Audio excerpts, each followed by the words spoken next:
नमस्कार, प्रभा साक्षी देख रहे हैं आप। कार्यक्रम है चाय पर समीक्षा। हमेशा की तरह इस कार्यक्रम में मौजूद है प्रभा साक्षी के संपादक नीरज कुमार दुबे जी और मैं हूं आपके साथ अंकित सिंह। सर, बहुत स्वागत है आपका। धन्यवाद अंकित जी। और कार्यक्रम की शुरुआत करते हैं और सबसे पहले चर्चा करते हैं कि क्या नोटों पर लक्ष्मी जी और गणेश जी की फोटो होनी चाहिए। जिस तरीके से अरविंद केजरीवाल ने मांग की है, क्या ये सिर्फ हिंदुत्व की राजनीति के लिए है? क्योंकि गुजरात में वो पूरी ताकत लगा रहे हैं, उन्हें भी पता है कि ये संभव नहीं है, फिर भी वो मांग कर रहे हैं। मांग पूरी नहीं होगी तो कल को नरेंद्र मोदी सरकार की आलोचना तो कर सकते हैं। जी देखिए, ये जो मांग उन्होंने की है नोटों पर लक्ष्मी जी और गणेश जी की तस्वीर लगा दी जाए ताकि अर्थव्यवस्था को आशीर्वाद मिल सके देवी देवताओं का और भारत की अर्थव्यवस्था प्रगति कर सके, ऐसा उनका एक सुझाव है। पत्र भी लिखा है उन्होंने प्रधानमंत्री जी को। इसके पीछे क्या कारण रहे उस पर हम थोड़ा आगे बात करेंगे, लेकिन जरा हम पहले बात कर लें आम आदमी पार्टी जिन विचारों, जिन सिद्धांतों, जिन लक्ष्यों को लेकर चली थी, वो विचार, वो लक्ष्य, वो सिद्धांत आज कहाँ हैं? वो तो सबको लगता है कि आम आदमी पार्टी सिर्फ सत्ता के लिए सबको तिलांजलि दे चुकी है। आप देखिए कि ये कहते थे, अगर आप अरविंद केजरीवाल के अन्ना आंदोलन के समय के या उससे पहले के या दिल्ली में सत्ता में आने से पहले के अगर भाषणों को देखेंगे, उनकी बातों को देखेंगे, तो लगता था कि ये व्यक्ति कुछ क्रांति कर देगा। लेकिन वो क्रांति नहीं, वो तो जो भ्रष्टाचार है या और बाकी सब चीज़ें हैं, जो धर्म का राजनीति में घालमेल है, वो सबको बढ़ावा देने में लग गए हैं। तो वो दूसरों से अलग कैसे हो गए? अगर आप सोचिए कि उस समय जो भ्रष्टाचार, जिन पे जो दागी नेता कहे जाते हैं, जिन पर भ्रष्टाचार के मामले होते थे, उनकी बर्खास्तगी की मांग करते थे, और लेकिन आज उनके एक मंत्री सत्येंद्र जैन भ्रष्टाचार के मामले में, धन शोधन के मामले में जेल में बंद हैं, लेकिन वो मंत्री हैं, उनको हटाया नहीं जा रहा है। उनके उप मुख्यमंत्री पर सीबीआई ने गंभीर चार्ज लगाए हैं, जो आबकारी नीति घोटाला मामला था, लेकिन जांच पूरी होने तक उनको पद से नहीं हटाया गया है, वो भी उप मुख्यमंत्री बने हुए हैं। तो ये क्या दर्शाता है? आम आदमी बिल्कुल खुद सर्टिफिकेट, कट्टर ईमानदार का आप खुद को सर्टिफिकेट तो दे देते हैं, लेकिन आपको साबित भी तो करना चाहिए। आपको ध्यान होना चाहिए, जब हवाला कांड हुआ था, हवाला मामला सामने आया था, उस समय लालकृष्ण आडवाणी ने, मदन लाल खुराना ने इस्तीफा दे दिया था अपने पदों से, मुख्यमंत्री की कुर्सी छोड़ दी थी मदन लाल खुराना ने। तो नैतिकता के कुछ उदाहरण हैं, लेकिन अब वो नैतिकता के उदाहरण दिखते नहीं है राजनीति में। तो अरविंद केजरीवाल ने जो बातें कही थी और आम आदमी पार्टी जिन विचारों को लेकर चली थी, उन विचारों को तिलांजलि दे दी है। जो वो कहते थे कि धर्म का राजनीति से दूर दूर तक वास्ता नहीं होना चाहिए, ये दोनों अलग चीज़ें हैं, लेकिन आज वो धर्म के आधार पर बातें करते हैं कि हम लक्ष्मी गणेश जी की तस्वीरें नोटों पे लगा दें। बापू की तस्वीर है, लेकिन लक्ष्मी गणेश जी की भी हो जाए। अब मुख्यमंत्री जिसने संविधान की शपथ ली है, उस संविधान में स्पष्ट रूप से लिखा हुआ है कि भारत एक धर्मनिरपेक्ष राष्ट्र है और पंथ निरपेक्षता का संदेश संविधान में हमारे स्पष्ट शब्दों में है। तो आप कैसे लक्ष्मी गणेश जी की वहाँ पे तस्वीर लगा सकते हैं? क्या अन्य धर्मों के लोग नहीं कहेंगे कि उनके जो चाहे धार्मिक प्रतीक हैं या फिर उनके जो धर्म गुरु हैं, उनके जो अल्लाह हैं, उनके जो वाहे गुरु हैं, उनके जो ईसा मसीह हैं, क्या उनकी तस्वीर नहीं होगी? बिल्कुल। अब आप देखिए, ये सब चीज़ें ऐसी होती हैं कि आपने एक बार बात छेड़ी है तो फिर वो जैसे होता है ना, मधुमक्खी का अपने छत्ता पे हाथ डाल दिया, उस तरीके से होता है। तमाम तरीके की डिमांड्स आने लग गई हैं। कोई कह रहा है कि अंबेडकर जी की वहाँ पे तस्वीर लगाइए, कोई कहता है कि नहीं शिवाजी महाराज की लगाइए। तो ये फिर ये मांगे अनंत हैं। आप अगर ये दिखाना चाहते हैं कि मैं लक्ष्मी गणेश जी की तस्वीर लगाने की मांग करूंगा और बीजेपी उस मांग को दरकिनार कर देगी, तो मैं बीजेपी को हिंदुत्व विरोधी के तौर पर प्रचारित करूंगा, तो आप भूल जाइए कि ऐसा करने में आप सफल होंगे। देखिए, एक चीज़ शुरू से है, बीजेपी या जनसंघ उससे पहले से, तो जब एक चीज़ उन्होंने लाइन पकड़ी हुई है, उस लाइन पर वो डटे हुए हैं।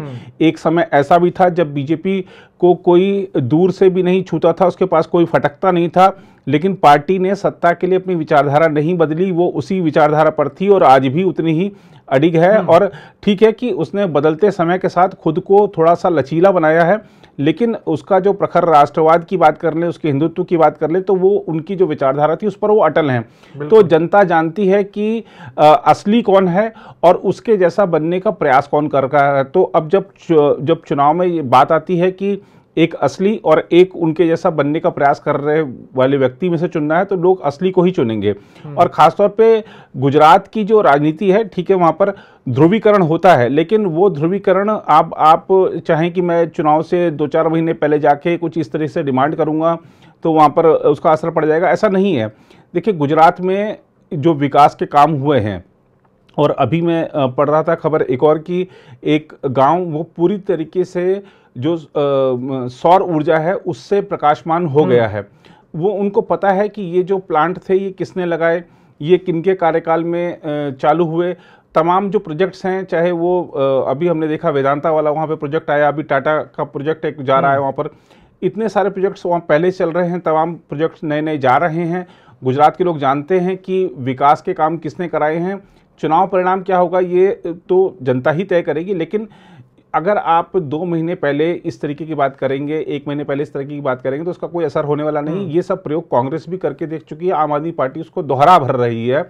लेकिन एक चीज़ यहाँ पर हमको देखनी होगी कि अरविंद केजरीवाल ने आम आदमी पार्टी के जो सिद्धांत हैं, जो वादे थे, उन सब से दूर हटकर अपनी एक अलग छवि बना ली है, और वो है सत्ता लोलुप राजनेता की, सत्ता के लिए बस कुछ भी कर गुजरने की। अब आप देखिए कि दिल्ली में अगर आप वो हिंदुत्व की राजनीति करते हैं तो पूरे देश भर में जहाँ भी हैं, अब ठीक है गुजरात की ही बात कर लेते हैं, आप देखिए कि साबरमती रिवर फ्रंट पे छठ जो व्रत कर रहे हैं लोग, उनके लिए कितनी सुविधाएं हैं। यमुना में देख लीजिए, यमुना कितनी मैली है, और आप उसमें जिस तरह की मीडिया रिपोर्टें आ रही हैं तो वो तो ये कह रही हैं कि जहरीला उसमें आप रसायन छिड़क रहे हैं और उसको हानिकारक बना रहे हैं। जो उसमें जाके पूजा करेंगे उनके लिए तो वो हानिकारक है ही, उसमें जो जलीय जंतु हैं उनके लिए भी वो एक तरह से बहुत खतरनाक चीज़ हो रही है। तो आप कर क्या रहे हैं? आपने, अगर आप देखिए कि ठीक है, आप 2015 में आपने दोबारा से जब दिल्ली की सत्ता संभाली थी, उसके बाद फिर 2020 में फिर तिवारा आप आए थे, तो 2015 से आप सत्ता में हैं। आपने क्या किया यमुना की सफाई के लिए? 2014 से नरेंद्र मोदी जब केंद्र की सत्ता में आए, नमामि गंगे प्रोजेक्ट के तहत गंगा जैसी विशाल नदी जो देश की सबसे बड़ी नदियों में से है, उसकी सफाई हो गई। तमाम जगह आप जाकर देख लीजिए, कानपुर में बिल्कुल गंदा नाला बन चुकी थी, प्रयागराज में हालत ख़राब थी, हरिद्वार में हालत ख़राब थी। आज आप देखिए कि उस पानी को आप पी सकते हैं, उससे आप आचमन करते हैं, उसमें नहाते हैं, कोई दिक्कत नहीं है, बिल्कुल स्वच्छ कल करता जल बह रहा है गंगा का। तो अगर इच्छा शक्ति हो और नियत नीति हो और जो काम करने की रणनीति हो तो जरूर आप सफल हो सकते हैं। लेकिन यमुना में तो ऐसा कुछ नहीं हुआ। यमुना में तो आप देखिए कि वो तो और प्रदूषित पे प्रदूषित होती जा रही है। आपने यहाँ पर दिल्ली में कहा कि भाई पटाखे नहीं चलेंगे दिवाली पर, आपने उसकी बिक्री भी प्रतिबंधित की और चलाना भी प्रतिबंधित किया। लोगों ने नहीं चलाया क्योंकि बिक्री हुई नहीं, तो लोगों ने नहीं चलाया। लेकिन उसके बावजूद आप देखिए कि प्रदूषण है। आप सिर्फ अगर उनका पूरा इतिहास उठाकर देख लें तो सिर्फ लड़ना भिड़ना जानते हैं। आपने सिर्फ उपराज्यपाल से लड़ाई की है, आपने सीधा प्रधानमंत्री पर हमले किए हैं, लेकिन आपने अपना काम क्या किया है? आपने जो सब्सिडी दी थी उसको भी अब आप वैकल्पिक बना रहे हैं। बिजली सब्सिडी की बात जो आप दूसरे राज्यों में जाके कह रहे हैं कि हम बिजली सब्सिडी देंगे, दिल्ली में आपने उसको वैकल्पिक बना दिया है। तो आप सिर्फ लड़ना भिड़ना जा रहे हैं। आपके नाम पर कोई ऐसी बड़ी उपलब्धि नहीं है जो कि आपने चमत्कारिक रूप से करके दिखाया हो। दिल्ली एक शुरू से, अगर कह सकते हैं कि शुरू से तो आज़ादी के बाद दिल्ली में बहुत काम हुए। दिल्ली एक अच्छी समृद्ध विरासत के रूप में अरविंद केजरीवाल को मिली थी। तो यहाँ पर आपने बहुत कुछ किया नहीं है। ठीक है, स्कूल शिक्षा के क्षेत्र में उन्होंने जरूर काम किए हैं।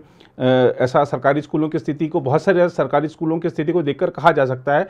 लेकिन आपने दिल्ली का नक्शा बदल दिया है। दिल्ली का एकदम जो भी उसका बदला हुआ चेहरा है उसके बदलने वाले आप ही हैं, ऐसा नहीं है। उससे पहले आपके जो मुख्यमंत्री रहे, चाहे शीला दीक्षित हों, चाहे साहिब सिंह वर्मा हो, चाहे मदन लाल खुराना हो, या उससे पहले जो दिल्ली में उपराज्यपाल शासन ही हुआ करता था, तो वो उस दौरान भी काम हुए हैं। तो दिल्ली की अगर परिवहन व्यवस्था है तो वो आप उसका क्रेडिट आप शीला दीक्षित को दीजिए। उन्होंने पूरी तरह से सीएनजी पर आधारित यहाँ पर सार्वजनिक परिवहन व्यवस्था लागू की थी। दिल्ली मेट्रो जो है वो मदन लाल खुराना लेकर आए थे। तो ऐसे बहुत सारे काम हैं जो कि दिल्ली में हुए हैं। आज आप जो जगह जगह आप देखते हैं फ्लाईओवर्स का निर्माण हुआ है, वो सब दिल्ली में किसने किया? शीला दीक्षित ने किया है। ऐसे बहुत सारे काम हैं जिन उनके पूर्ववर्ती ने किए हैं। इनके नाम पर कुछ गिनाने के लिए ज़्यादा है नहीं। सिर्फ लड़ना भिड़ना की राजनीति जो दिल्ली में चल रही है वो दिल्ली का नुकसान कर रही है, और इस बात को अब और लोग भी समझ रहे हैं, क्योंकि पंजाब में जिस तरीके की उम्मीद की थी लोगों ने, पंजाब में वो उम्मीदें पूरी नहीं हो रही हैं। इसीलिए अब आम आदमी पार्टी हिंदुत्व की तरफ बढ़ रही है। अच्छा, पहले लोगों के मन में ये भी था कि ठीक है, दिल्ली तो पूर्ण राज्य का दर्जा नहीं है, तो इनके पास ज़्यादा पावर नहीं है, तो ये काम कैसे करके दिखाएंगे। पंजाब में तो पूर्ण राज्य है, पंजाब में सत्ता मिल गई, लेकिन पंजाब में आपने क्या किया? वहाँ पे तो जो सरकारी कर्मचारी हैं उनकी जो सैलरीज हैं वो डिले हो रही हैं। अभी एक आरटीआई में देख रहा था उस मीडिया रिपोर्ट को कि आपने जो प्रचार पे खर्चा किया है उसमें सर्वाधिक गुजरात में कर दिया। तो पंजाब सरकार को गुजरात में प्रचार करने का, अपने विज्ञापन करने का क्या उसका मतलब है? क्या उससे पंजाब के लोगों को फायदा हो जाएगा? तो आप गलत दिशा में जा रहे हैं। आप अपनी पार्टी को ही आगे बढ़ाना चाहते हैं। प्रधानमंत्री बनने की जो अपनी महत्वाकांक्षा है उसको किसी भी हद में, किसी भी तरह से उसको पूरा करना चाहते हैं, लेकिन नुकसान उन राज्यों की जनता का हो रहा है, खासतौर पर पंजाब और दिल्ली का, जहां पर आम आदमी पार्टी सत्ता में है। बिल्कुल। आम आदमी पार्टी ने जो हिंदुत्व की राजनीति की तरफ आगे बढ़ना शुरू किया है, मुझे लगता नहीं कि इसके कोई बहुत ज़्यादा परिणाम आएंगे। आप देखिए कि अरविंद केजरीवाल ने दिल्ली में, यहाँ पर जो शायद 1-2 साल पहले की बात है, जब दिवाली पर सारे मंत्री एक साथ बैठ कर पूजा वूजा किए थे अक्षरधाम मंदिर में। की बात है, पिछले साल की बात है, तो अक्षरधाम मंदिर में पूजा की। इस बार वो नहीं हुआ। इस बार वो नहीं हुआ। आपने जो कई सारे ऐसे कदम उठाए हैं जिनको बीजेपी मुद्दा बना रही है कि आपने समय समय पर हिंदू धर्म का अपमान किया। आपने जो अब खासतौर पे जो धार्मिक प्रतीक हैं, और आपने इनके कुछ पुराने बयान भी चलाए जा रहे हैं जिसमें अरविंद केजरीवाल एक धर्म विशेष के लोगों को प्रभावित करने की कोशिश कर रहे हैं, तुष्टीकरण की राजनीति कर रहे हैं। तो ये सब चीज़ें दर्शाता है कि आम आदमी पार्टी का जिस लक्ष्य के साथ उदय हुआ था, वो लक्ष्य, वो सिद्धांत अब तिलांजलि दे चुके हैं अरविंद केजरीवाल, और सिर्फ सत्ता के लिए लड़ाई आगे बढ़ रही है। तो मुझे हिंदुत्व की राजनीति में जो आम आदमी पार्टी प्रयोग कर रही है, मुझे उन प्रयोगों के विफल होने के ही पूरे आसार नजर आ रहे हैं, क्योंकि हिंदुत्व के असली जो कर्णधार हैं या आप क्या झंडा बरदार हैं, तो वो तो बीजेपी शुरू से ही है। बिल्कुल। और भाजपा तो कह रही है ना कि आप अगर दिल्ली में मौलवियों को सैलरी देते हैं तो फिर पंडितों को दीजिए, जो यहाँ पे पादरी हैं उनको दीजिए। भाजपा ये भी कह रही है कि आपने तो 5 साल पहले कहा था कि मैं 2020 के चुनाव में यमुना में डुबकी लगाऊंगा, उन्होंने नहीं लगाया। हालांकि प्रधानमंत्री ने वाराणसी में जाकर डुबकी भी लगाई, जल भी भरा, और प्रयागराज में भी लगाई। तो कुल मिलाकर भाजपा तो पलटवार कर रही है ना। आपको उसको कैसे जवाब देना है? अभी वो आप गाजीपुर जाते हो और वहां पे कहते हो कि हमको इसको खत्म करना है। आप 8 साल से सत्ता में हो, कितनी बार गए हो? आपका भाजपा के एक सांसद आपसे पूछ रहा है, आप जवाब नहीं दे रहे हो। तो कुल मिलाकर अरविंद केजरीवाल को लेकर इस सप्ताह राजनीति खूब गर्म रही। लेकिन हिंदुत्व की बात कर रहे हैं, गुजरात की बात कर रहे हैं, तो एक खबर सूत्रों के हवाले से ही आई है, उस पर थोड़ा सा चर्चा जरूर करने की कोशिश करेंगे। यूनिफॉर्म सिविल कोड, क्या हिमाचल प्रदेश, उत्तराखंड के बाद गुजरात में भी भाजपा इस पर दांव लगाने की तैयारी में है? देखिए, उत्तराखंड में तो बीजेपी ने देख ही लिया कि किस तरीके से वो चीज़ उसके लिए बिल्कुल ऐसी सफल फॉर्मूला साबित हुआ जिसने उत्तराखंड के राजनीतिक इतिहास को बदल दिया, चुनावी इतिहास को बदल दिया। उत्तराखंड में एक बार बीजेपी, एक बार कांग्रेस की जो परंपरा थी, जो चलन था, उसको इस यूनिफॉर्म सिविल कोड के वादे ने उस चलन को, उस परंपरा को ही खत्म कर दिया। बीजेपी दोबारा से सत्ता में आ गई, मुख्यमंत्री भले हार जाए, हाँ, लेकिन पार्टी सत्ता में आती है और पूर्ण बहुमत के साथ आ गई। तो चमत्कार हो गया वहां पर। तो बीजेपी जरूर उस फॉर्मूले को, और खासतौर पर उन राज्यों में जो कि कहा जा सकता है जहां पर कि थोड़ा सा धर्म की राजनीति का प्रभाव है, या फिर ऐसे राज्य जो पहाड़ी राज्य हैं और भी कुछ ऐसे राज्य हैं जहां पर कह सकते हैं कि जो डेमोग्राफिक चेंज का एक प्लानिंग के साथ काम चल रहा है, उसको स्थानीय जनता समझ रही है कि ये यहाँ का जो जनसांख्यिकी जो पूरा परिक्षेत्र है उसको बदलने का जो प्रयास चल रहा है ये हमारे लिए कल को घातक हो सकता है। तो वो ये वादा ऐसा है कि वहाँ की जनता को ज़्यादा अपील करेगा। बिल्कुल ऐसे बहुत सारे लोग हैं जो मांग करते हैं कि देश के स्तर पर एक संविधान, एक नियम सब पर लागू होना चाहिए, यूसीसी राष्ट्रीय स्तर पर आना चाहिए, लेकिन राष्ट्रीय स्तर पर कब आएगा कब नहीं। लेकिन राज्यों के स्तर पर जो प्रयोग चल रहा है, मुझे लगता है कि राज्यों के स्तर पर ये सफल रहा तो 2024 के लोकसभा चुनाव से पहले ये राष्ट्रीय स्तर पर भी आ सकता है या अगले चुनाव में बीजेपी का ये वादा हो सकता है। और बीजेपी जब 370 हटाने का वादा पूरा कर सकती है, राम मंदिर बनाने का वादा पूरा कर सकती है, तो लोग इस वादे पर यकीन करेंगे कि ठीक है, अगर हम 24 में भी सत्ता में आए तो हम राष्ट्रीय स्तर पर समान नागरिक संहिता लागू करेंगे। तो ये वादे को लोग यकीन कर सकते हैं। लेकिन मुझे लगता है कि पहले राज्यों में प्रयोग होगा। राज्यों में जब और खासतौर पर यह प्रयोग मैं राज्यों में इसलिए कह रहा हूं कि बीजेपी बहुत फूंक फूंक कर कदम रख रही है, सरकार बहुत फूंक फूंक कर कदम रख रही है। आपने देखा कि सीए आया, बवाल हो गया और जगह जगह लोग धरने पर बैठ गए, दंगे फसाद हो गए, सरकार के लिए हालात संभालना मुश्किल हो गया। शाहीन बाग का आंदोलन तो चलता ही रहता अगर कोरोना की महामारी नहीं आई होती तो।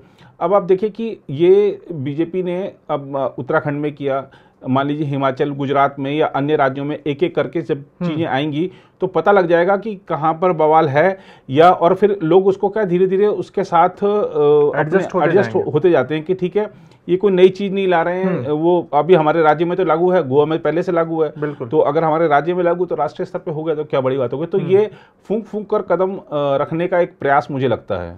बिल्कुल, तो देखना दिलचस्प होगा कि भाजपा गुजरात में किस तैयारी के साथ उतरती है। लेकिन हिमाचल प्रदेश में अब चुनावी प्रचार इस सप्ताह से, क्योंकि ये त्योहारों वाला सप्ताह रहा था, लेकिन अगले सप्ताह से जाहिर सी बात है कि हिमाचल में प्रचार की धूम भी देखने को मिलेगी और हम आपको पल पल की खबरें भी बताते रहेंगे। देश दुनिया की बाकी खबरों के लिए प्रभा साक्षी ज़रूर देखते रहिए। आज के लिए चाय पर समीक्षा कार्यक्रम में इतना ही। अगले सप्ताह फिर आपसे मुलाकात होगी। मुझे यानी अंकित सिंह और प्रभा साक्षी के संपादक नीरज कुमार दुबे को दीजिए इजाज़त। नमस्कार। नमस्कार। अगर आप भी लेना चाहते हैं देश दुनिया की तमाम जानकारी तो आज ही सब्सक्राइब करें हमारे चैनल को। साथ ही नीचे दिए बेल आइकन को जरूर दबाएं ताकि हर अपडेट आप तक पहुंच सके।